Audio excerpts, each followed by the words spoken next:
हम सब ये बात जानते हैं कि डेट मतलब होता है लोन। तो डेट म्यूचुअल फंड्स असल में वो म्यूचुअल फंड्स होते हैं जो अपने क्लाइंट्स से या कस्टमर्स से पैसे लेके आगे लोन के तौर पे देते हैं, और उससे जो कमाई होती है उसका बहुत छोटा सा हिस्सा ये रखते हैं।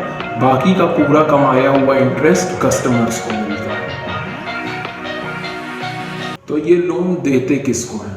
ये लोन जनरली गवर्नमेंट को, बिजनेसेस को और फाइनेंशियल इंस्टीट्यूशंस को देते हैं। गवर्नमेंट्स को ये ट्रेजरी बिल्स और बॉन्ड्स के फॉर्म में लोन देते हैं। ट्रेजरी बिल्स असल में शॉर्ट टर्म का लोन होता है जिसकी ड्यूरेशन 1 साल के लगभग होती है।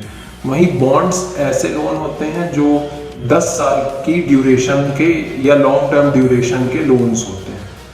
असल में सरकार या फिर गवर्नमेंट पैसे इसलिए लेती है जब वो जितना टैक्स कलेक्ट करी रहती है उससे ज़्यादा उसको खर्च करना पड़ जाता है, तो वो ट्रेजरी बिल्स और बॉन्ड्स इशू करके लोगों से पैसे लेती है और उस पर लोगों को 6, 7, 8% तक का इंटरेस्ट देती है। वहीं आते हैं बिजनेसेस कॉरपोरेट बॉन्ड्स इशू करके लोन लेते हैं। कॉरपोरेट बॉन्ड्स जनरली 1 साल का या फिर शॉर्ट ड्यूरेशन के लोन होते हैं।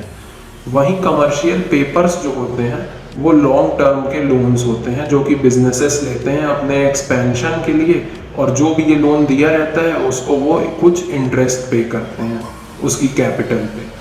और फाइनेंशियल इंस्टीट्यूशंस लोन लेते हैं मनी मार्केट से और उसको आगे लोगों को लोन देते हैं और बीच का मार्जिन उनकी कमाई होती है। तो फाइनेंशियल इंस्टीट्यूशंस भी इसीलिए डेट पेपर्स इशू करके लोन लेते हैं।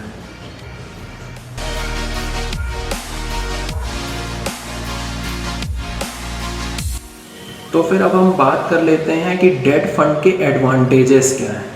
सबसे पहला एडवांटेज ये है कि अगर हम गवर्नमेंट को लोन देने जाएंगे तो वो जनरली 4,000, 5,000 या 6,000 रुपये का लोन एक्सेप्ट नहीं करते हैं। गवर्नमेंट को जनरली HNIs या फिर हाई नेटवर्थ इंडिविजुअल्स जो कि काफ़ी अमीर लोग होते हैं वो लोन देते हैं। तो डेट फंड लेने से फ़ायदा ये होता है कि कई सारे कस्टमर्स का पैसा एक साथ कलेक्ट करके जब बड़ा अमाउंट हो जाता है तो वो म्यूचुअल फंड हाउस गवर्नमेंट को लोन दे देता है, और उस पर जो इंटरेस्ट मिलता है वो लोगों के प्रिंसिपल के अकॉर्डिंग सबको बांट दिया जाता है। तो सबसे पहला एडवांटेज जो होता है ये हो जाता है एक्सेसिबिलिटी। हमको अलग अलग जगह एक्सेस मिल जाता है। दूसरी चीज़ है कि हमारे पास एक प्रोफेशनल आदमी होता है जिसके पास अच्छा खासा एक्सपीरियंस और अच्छी नॉलेज होती है, और वो उन्हीं कंपनीज को लोन देता है जहाँ से उसको लग रहा होता है कि लोन रिकवर हो जाने के चांसेस हैं। तीसरा एडवांटेज ये होता है कि काफ़ी कम एक्सपेंस रेशियो या फिर काफ़ी कम फीस में हमारा पैसा कोई और मैनेज कर रहा होता है और हमें उसकी टेंशन लेने की ज़रूरत नहीं होती है। चौथा एडवांटेज ये होता है कि डेट फंड्स जनरली सेफ होते हैं। ये पूरी तरह से सेफ तो नहीं होते हैं क्योंकि आपने अभी ये फ्रैंकलिन वाला इशू सुना होगा, लेकिन डेट फंड्स जनरली सेफ होते हैं।